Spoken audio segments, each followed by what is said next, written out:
कुछ ऐसा जज्बाए जुनून रखता हूं, आंखों में चमक चेहरे पे सुकून रखता हूं। कुछ ऐसा जज्बाए जुनून रखता हूं, आंखों में चमक चेहरे पे सुकून रखता हूं। मिलेगी मंजिल यकीनन मेरे कारवां को, कुछ ऐसा दिल में मैं यकीन रखता हूं। इन पंक्तियों की ताबीर पर खरा उतरने वाले अजीम शख्सियत के मालिक, बुलंद हौसला रखने वाले राजनेता, राष्ट्र प्रेम का जज्बा जिनके लिए सर्वोपरि है, अक्लमंदी, काबिलियत, हुनर, निष्ठा, सरल और सहज व्यक्तित्व, वक्तृत्व कला, प्रामाणिकता और प्रगतिशीलता जिनकी पहचान है, और नए भारत, सुनहरे भारत के स्वप्न दृष्टा माननीय प्रधानमंत्री श्री नरेंद्र मोदी जी से मैं दरखास्त करता हूं कि वे अपने आशीर्वचनों से हमें आभारी करें।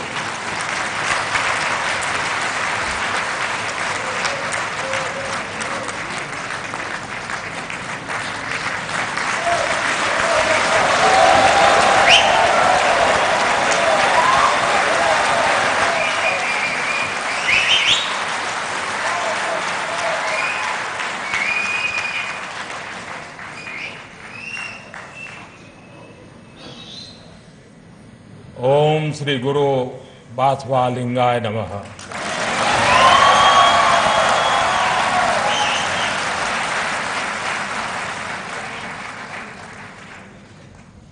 मंत्री परिषद के मेरे सहयोगी श्री अनंत कुमार जी,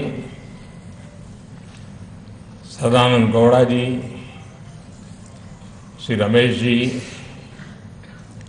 कर्नाटक के उच्च शिक्षा मंत्री बासवराज रायरेड्डी जी, पूर्व मुख्यमंत्री श्रीमान बीएस येडियुरप्पा जी,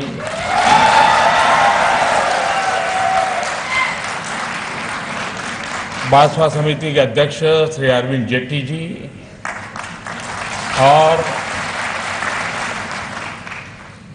विशाल संख्या में आए हुए आप सभी महानुभाव, आप सभी को भगवान बसवेश्वर की जयंती पर अनेक अनेक शुभकामनाएं। बासवा समिति भी अपने 50 वर्ष पूरे कर एक उत्तम कार्य के द्वारा भगवान बसवेश्वर के वचनों का प्रसार करने में एक अहम भूमिका निभाई है।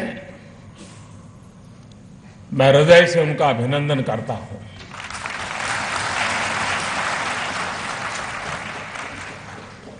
मैं हमारे पूर्व उपराष्ट्रपति श्रीमान जती साहब को भी इस समय आदरपूर्वक स्मरण करना चाहूंगा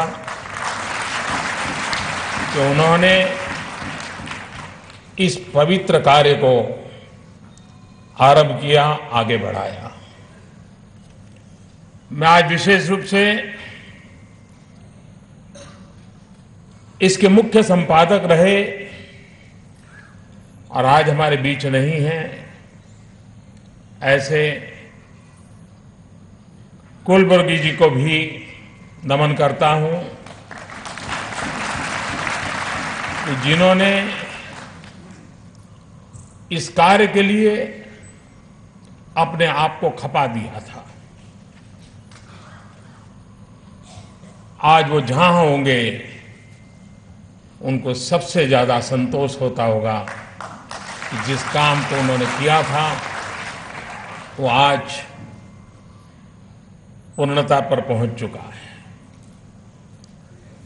हम सब लोग राजनीति से दलदल में डूबे हुए लोग हैं।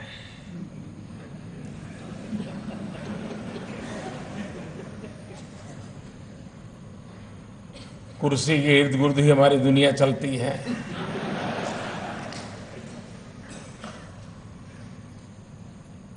और अक्सर हमने देखा है कि जब कोई राजनेता, कोई राजपुरुष उनका स्वर्गवास होता है, विदाई लेता है, तो बड़ी गंभीर चेहरे के साथ उनके परिवारजन जनता जनार्दन के सामने कहते हैं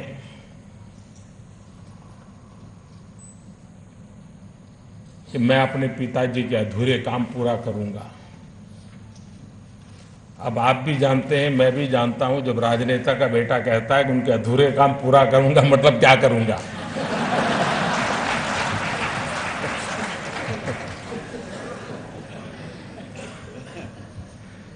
राजनीतिक दल के लोग भी जानते हैं कि इसने जब कह दिया कि मैं उनके अधूरे काम पूरा करूंगा तो इसका मतलब क्या होता है।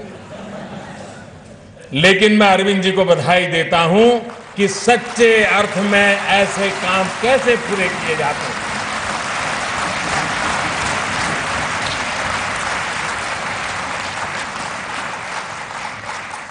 इस देश के उपराष्ट्रपति पद पर गौरवपूर्ण जिसने जीवन बिताया, देश जिनको याद करता है, उनका बेटा पिता के अधूरे काम पूरा करने का मतलब होता है भगवान बसवराज की बात को जन जन तक पहुंचाना, हिंदुस्तान के कोने कोने तक पहुंचाना, आने वाली पीढ़ियों के पास पहुंचाना।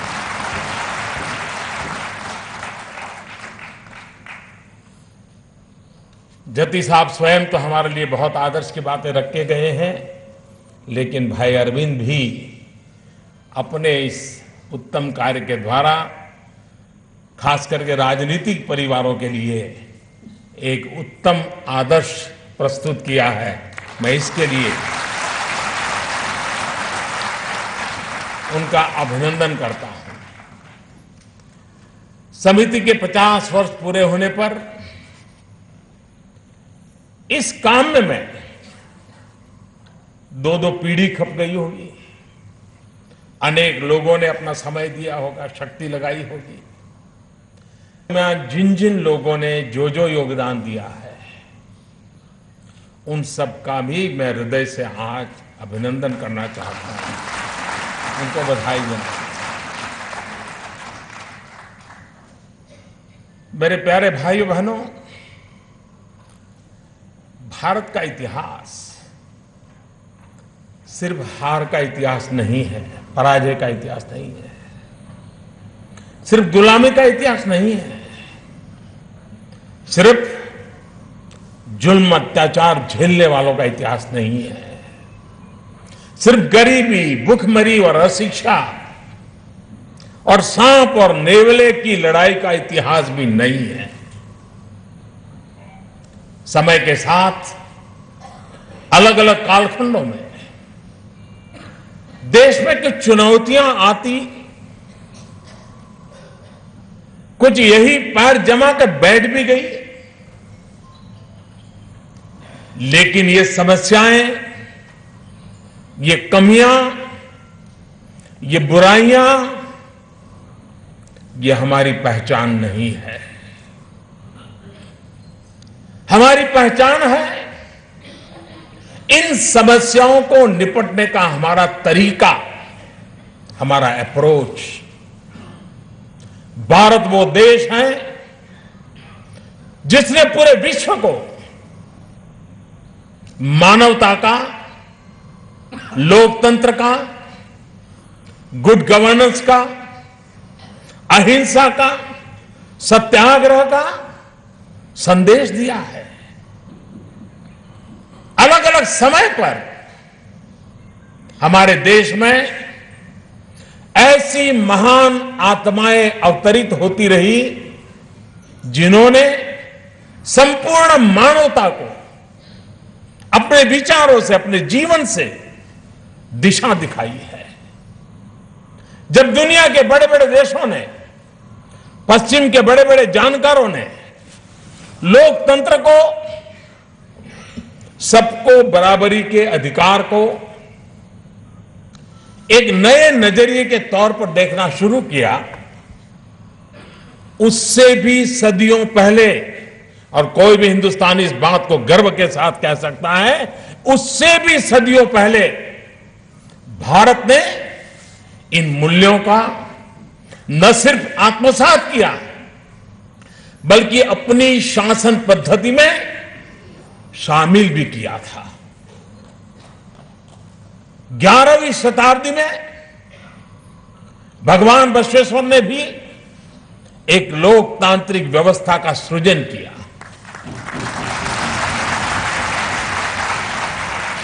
उन्होंने अनुभव मंडप नाम की एक ऐसी व्यवस्था विकसित की जिसमें हर तरह के लोग, गरीब हो, दलित हो, पीड़ित हो, शोषित हो, वंचित हो, वहां आकर के सबके सामने अपने विचार रख सकते थे। यह तो लोकतंत्र की कितनी बड़ी अद्भुत शक्ति थी। एक तरह से यह देश की पहली संसद थी।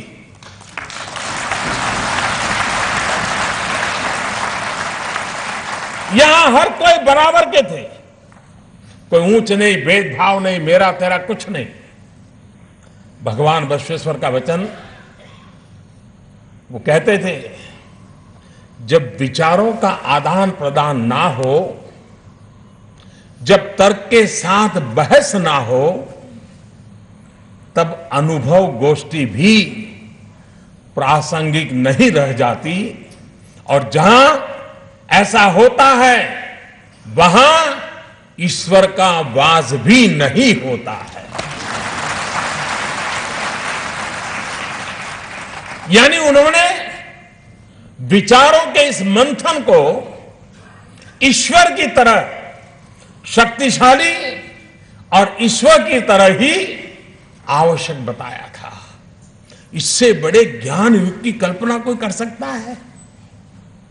यानी सैकड़ों साल पहले विचार का सामर्थ्य, ज्ञान का सामर्थ्य ईश्वर की बराबरी का है, यह कल्पना आज शायद दुनिया के लिए अजूबा है।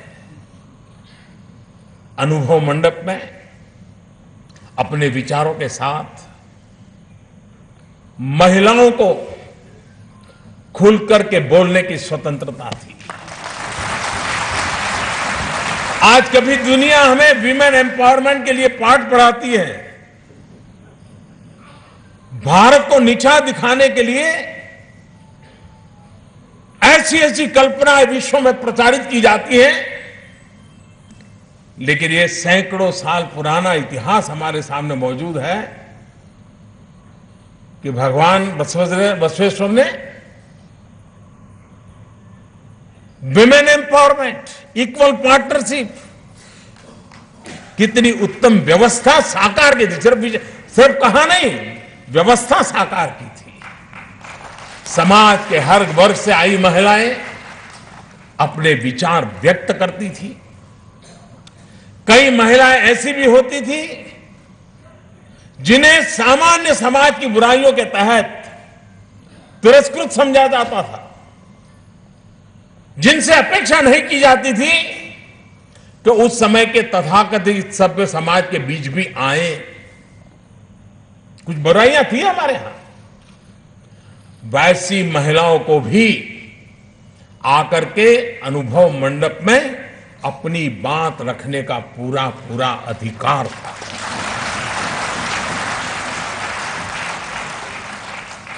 महिला सशक्तिकरण को लेकर उस दौर में यह कितना बड़ा प्रयास था, कितना बड़ा आंदोलन था, हम अंदाज लगा सकते हैं। और हमारे देश की विशेषता रही है,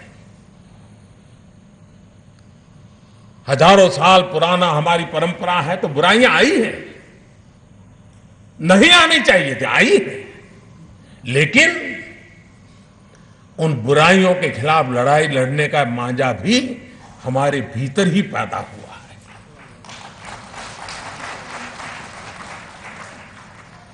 जिस समय राजा राममोहन राय ने विधवा विवाह की बात रखी होगी, उस समय के समाज ने कितना उनकी आलोचना की होगी, कितनी कठिनाइयां आई होगी, लेकिन वो अड़े रहे।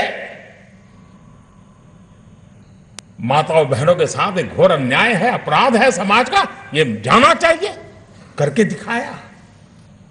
और इसलिए मैं कभी कभी सोचता हूं 3 तलाक को लेकर के आज इतनी बड़ी बहस चल रही है।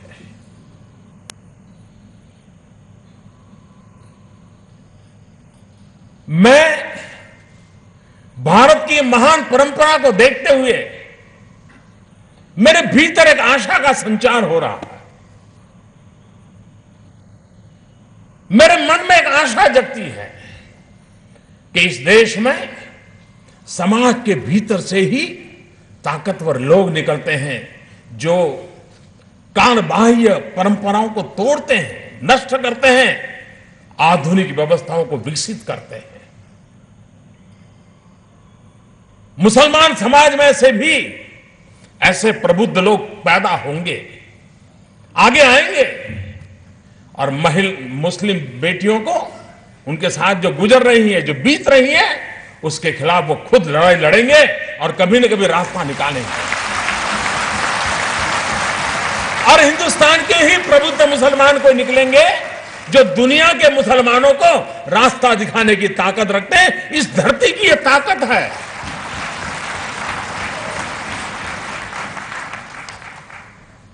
और तभी तो उस कालखंड में ऊंच नीच छूत अछूत चलता होगा, तब भी भगवान बसवेश्वर कहते थे नहीं, उस अनुभव मंडप में आकर के उस महिला को भी अपनी बात कहने का हक है। सदियों पहले ये भारत की मिट्टी की ताकत है कि 3 तलाक के संकट से गुजर रही हमारी माताओं बहनों को भी बचाने के लिए उसी समाज से लोग आएंगे। और मैं मुसलमान समाज के लोगों से भी आग्रह करूंगा कि इस मसले को राजनीति के दायरे में मत जाने दीजिए। आप आगे आइए, समस्या का समाधान कीजिए और वो समाधान का आनंद कुछ और होगा, आने वाली पीढ़ियों तक उससे ताकत मिलेगी। साथियों, भगवान बसवेश्वर के वचनों से, उनकी शिक्षाओं से बने 7 सिद्धांत इंद्रधनुष के 7 रंगों की तरह आज भी इस जगत को एक छोर से दूसरे छोर तक जोड़े हुए हैं। आस्था किसी के भी प्रति हो, किसी की भी हो, हर किसी का सम्मान हो, जाति प्रथा, छुआछूत जैसी बुराइयां ना हो, सबको बराबरी का अधिकार मिले, इसको वे पुरजोश समर्थन करते रहते थे। उन्होंने हर मानव में भगवान को देखा था।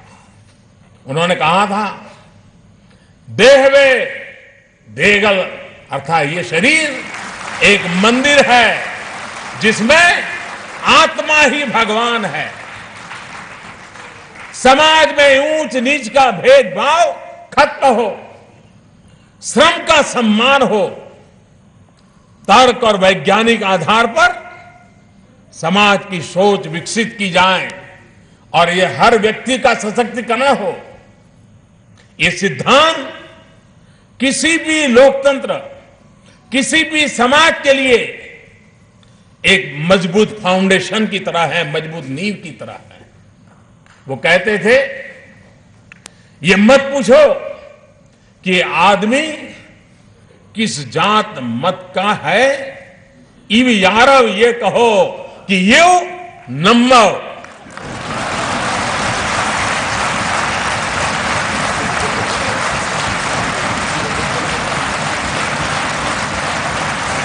ये आदमी हमारा है, हम सभी के बीच में से एक है।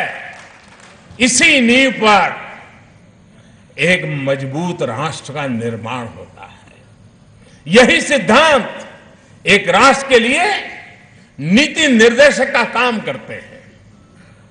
हमारे लिए ये बहुत ही गौरव का विषय है कि भारत की धरती पर 800 वर्ष पहले इन विचारों को भगवान बसवेश्वर ने जन भावना और जनतंत्र का आधार बनाया था। सभी को साथ लेकर चलने के उनके वचनों में वही प्रतिध्वनि है जो इस सरकार के सबका साथ सबका विकास के मंत्र में है। बिना भेदभाव, कोई भेदभाव नहीं, बिना भेदभाव इस देश के हर व्यक्ति को अपना घर होना चाहिए। भेदभाव नहीं होना चाहिए। बिना भेदभाव हर किसी को 24 घंटे बिजली मिलनी चाहिए। बिना भेदभाव हर गांव तक सड़क होनी चाहिए। बिना भेदभाव हर किसान को सिंचाई के लिए पानी मिलना चाहिए, खाद मिलना चाहिए, फसल का बीमा मिलना चाहिए। यही तो है सबका साथ सबका विकास। सबको साथ लेकर, और ये देश में बहुत आवश्यक है, सबको साथ लेकर के सबके प्रयास से, सबके प्रयत्न से सबका विकास किया जा सकता है।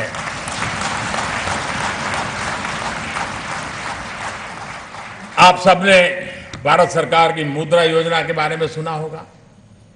ये योजना देश के नौजवानों को बिना भेदभाव, बिना बैंक गारंटी अपने पैरों पर खड़े होने के लिए, अपने रोजगार के लिए कर्ज देने के लिए शुरू की गई, विदाउट गारंटी।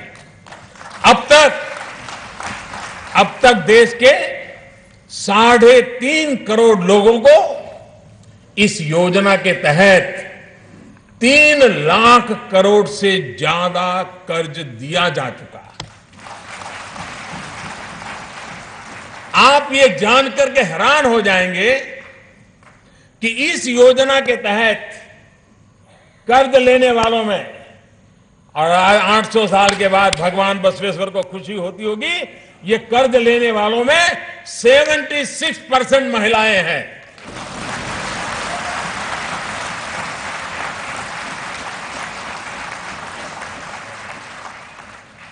सच कहूं तो जब ये योजना शुरू की गई थी तो हम सबको भी ये उम्मीद नहीं थी कि महिलाएं इतनी बड़ी संख्या में आगे आएगी, इससे जुड़ेगी और स्वयं एंटरप्रेन्योर बनने की दिशा में काम करेगी।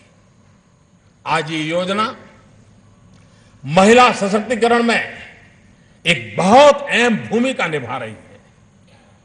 गांवों में, गलियों में, छोटे छोटे कस्बों में मुद्रा योजना महिला उद्यमियों का एक प्रकार से बड़ा तांता लग रहा है।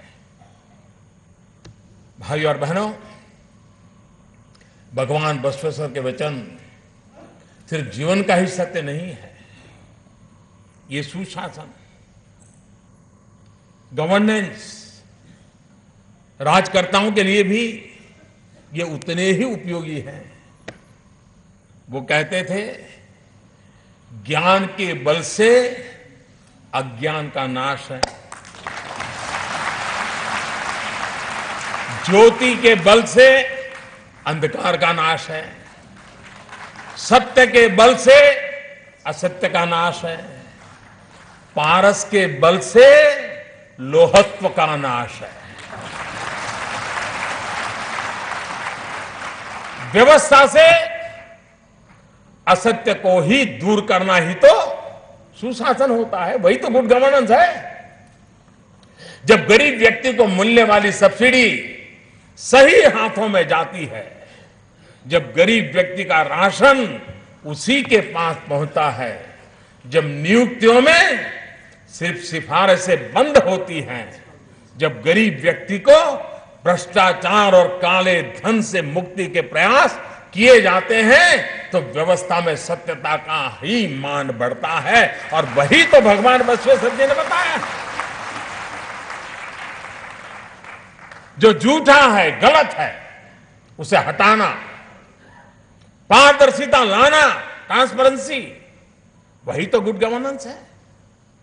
भगवान बसवेश्वर कहते थे, मनुष्य जीवन निस्वार्थ कर्म योग से ही प्रकाशित होता है।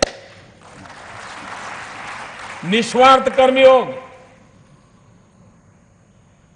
शिक्षा मंत्री जी,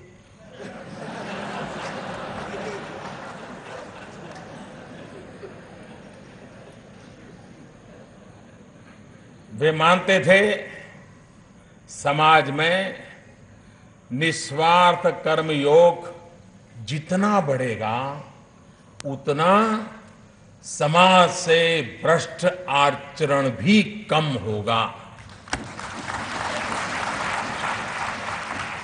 भ्रष्ट आचरण एक ऐसा दीमक है जो हमारे लोकतंत्र को, हमारी सामाजिक व्यवस्था को भीतर से खोखला कर रहा है।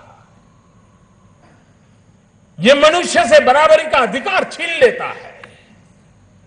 एक व्यक्ति जो मेहनत करके ईमानदारी से कमा रहा है, जब वो देखता है कि भ्रष्टाचार करके कम मेहनत से दूसरे ने अपने लिए जिंदगी आसान कर ली है, तो एक पल के लिए, एक पल ही क्यों न हो, लेकिन वो ठिठक कर सोचता जरूर है शायद वो रास्ता तो सही नहीं है।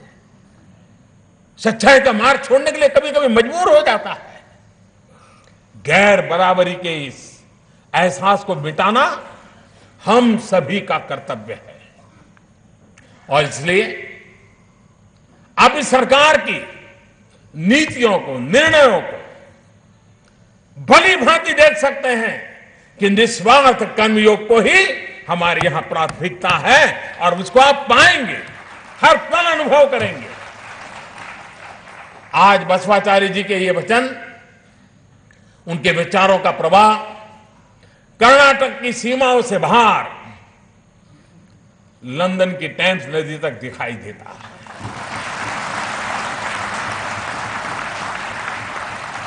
मेरा सौभाग्य है कि मुझे लंदन में बसवाचार्य जी की प्रतिमा का अनावरण करने का अवसर मिला। जिस देश के बारे में कहा जाता था कि इसमें कभी सूर्यास्त नहीं होता, वहां की संसद के सामने लोकतंत्र को संकल्पित करने वाली बसवाचार्य जी की प्रतिमा किसी तीर्थ स्थल से कम नहीं है। मुझे आज भी याद है उस समय कितनी बारिश हो रही थी और जब बसवाराज की वो प्रतिमा लगाई जा रही थी तो स्वयं मेघराजा भी अमृत वर्षा कर रहा था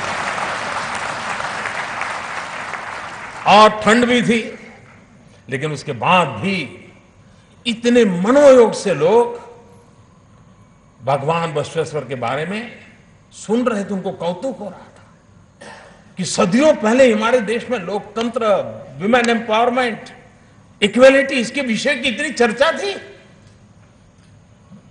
मैं समझता हूं उनके लिए एक बड़ा अजूबा था। साथियों,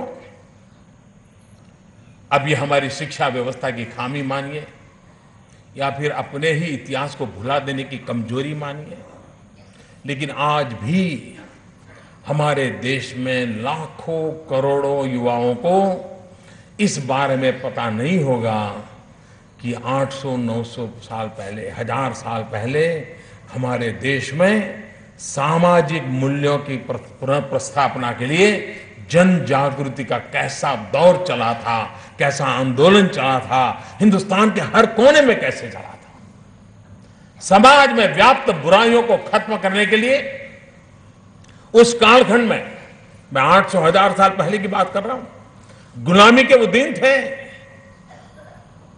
हमारे ऋषियों ने, संत आत्माओं ने जन आंदोलन की नींव रखी थी। उन्होंने इस जन आंदोलन को भक्ति से जोड़ा था, भक्ति ईश्वर के प्रति और भक्ति समाज के प्रति। दक्षिण से शुरू होकर इस भक्ति आंदोलन का विस्तार महाराष्ट्र और गुजरात होते हुए उत्तर भारत तक हो गया।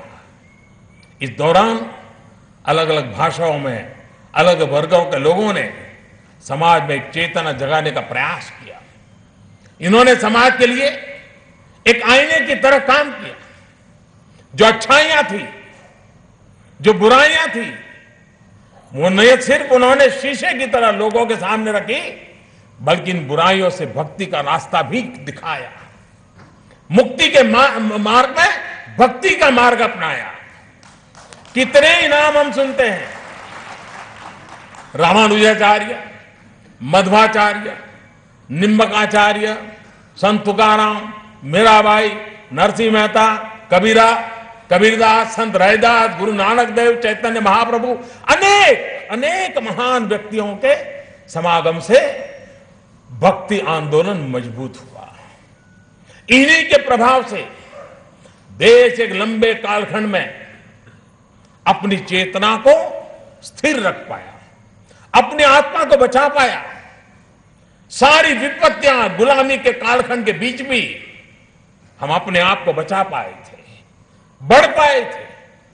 एक बात और आप ध्यान देंगे तो आप पाएंगे कि सभी ने बहुत ही सरल सहज भाषा में समाज तक अपनी बात पहुंचाने का प्रयास किया। भक्ति आंदोलन के दौरान धर्म, दर्शन, साहित्य की एक ऐसी त्रिवेणी स्थापित हुई जो आज भी हम सभी को प्रेरणा देती है।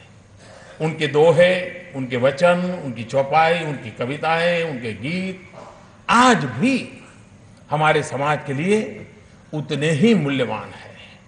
उनका दर्शन, उनकी फिलॉसफी किसी भी समय की कसौटी पर पूरी तरह फिट बैठती है। 800 साल पहले बसवेश्वर जी ने जो कहा आज भी सही लगता है कि नहीं लगता है। साथियों, आज भक्ति आंदोलन के उस भाव को, उस दर्शन को पूरे विश्व में प्रचारित किए जाने की आवश्यकता है। मुझे खुशी है कि 23 भाषाओं में भगवान बसवेश्वर के वचनों के अनुवाद का कार्य आज पूरा किया गया है। अनुवाद के कार्य में जुटे सभी लोगों का मैं अभिनंदन करता हूं। आपके प्रयास से भगवान बसवेश्वर के वचन अब घर घर पहुंचेंगे। आज इस अवसर पर मैं बसवा समिति से भी कुछ आग्रह करूंगा। करूं ना? लोकतंत्र में जनता को पूछ करके करना अच्छा रहता है।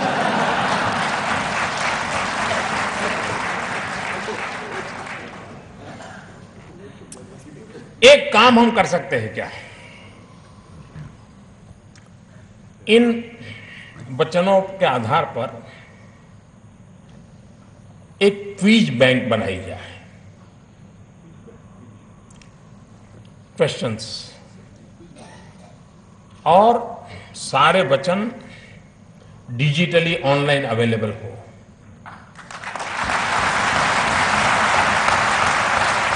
और हर वर्ष अलग अलग आयु के लोग इस क्विज कंपटीशन में ऑनलाइन हिस्सा लें।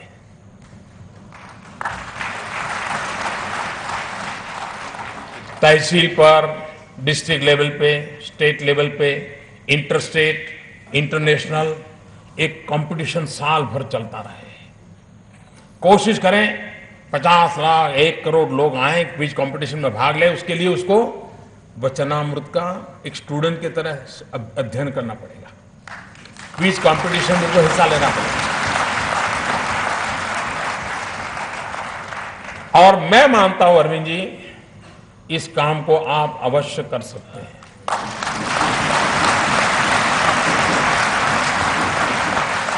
वरना क्या होगा कि ये चीजें हम भूल जाएंगे।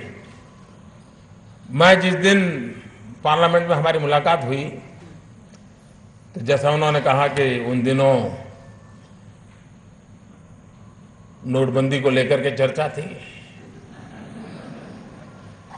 लोग जेब में हाथ लगा करके घूम रहे थे।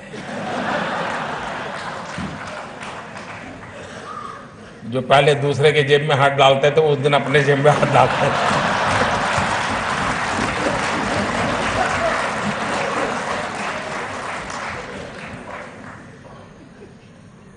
और उस समय अरविंद जी ने मुझे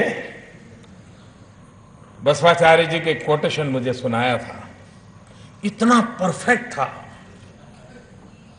अगर वो मुझे 7 तारीख को मिल गया होता तो मैं मेरे 8 तारीख के राष्ट्र को जो बोला उसमें जरूर उसका उल्लेख करता।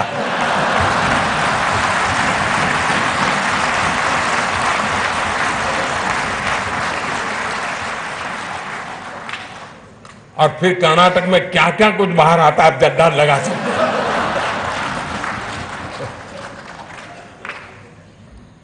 और इसलिए मैं चाहूंगा कि इस काम को आगे बढ़ाया जाए, इसे यहाँ रोका ना जाए। और आज जो नई जनरेशन है तो उनका तो गूगल गुरु है तो उनके लिए रास्ता सही है उनको।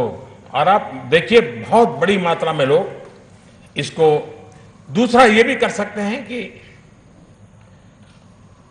इस वचनामृत और आज के विचार दोनों की साम्यता का भी क्विज कांपिटिशन। ಇದು ದಿಲ್ಲಿಯ ವಿಜ್ಞಾನ ಭವನದಲ್ಲಿ ನಡೀತಾ ಇರುವಂತಹ ಬಸವ ಜಯಂತಿ ಆಚರಣೆ ಕಾರ್ಯಕ್ರಮದಲ್ಲಿ ಪ್ರಧಾನಮಂತ್ರಿ ನರೇಂದ್ರ ಮೋದಿ ಅವರ ಮಾತುಗಳು, ಬಸವಣ್ಣನವರ ಆಶಯಗಳ ಬಗ್ಗೆ ಮಾತನಾಡ್ತಾ ಪ್ರಧಾನಿ ಮೋದಿ ಇಂದಿನ ಪೀಳಿಗೆಗೆ ಅವರ ವಚನಗಳು ಎಷ್ಟು ಪ್ರಸ್ತುತ ಅನ್ನೋದರ ಬಗ್ಗೆ ಕೂಡ ಮಾತನಾಡ್ತಾ ಇದ್ರು. ಹಾಗೆ ಬೇರೆ ಬೇರೆ ಭಾಷೆಗಳಲ್ಲಿ, ಬೇರೆ ಬೇರೆ ದೇಶೀಯ ಭಾಷೆಗಳಲ್ಲಿ ವಚನಕಾರರ ವಚನಗಳನ್ನು ಇವತ್ತು ಪುಸ್ತಕ ರೂಪದಲ್ಲಿ ರಿಲೀಸ್ ಮಾಡುವಂಥ ಕಾರ್ಯಕ್ರಮವನ್ನು ಕೂಡ ಹಮ್ಮಿಕೊಳ್ಳಲಾಗಿತ್ತು.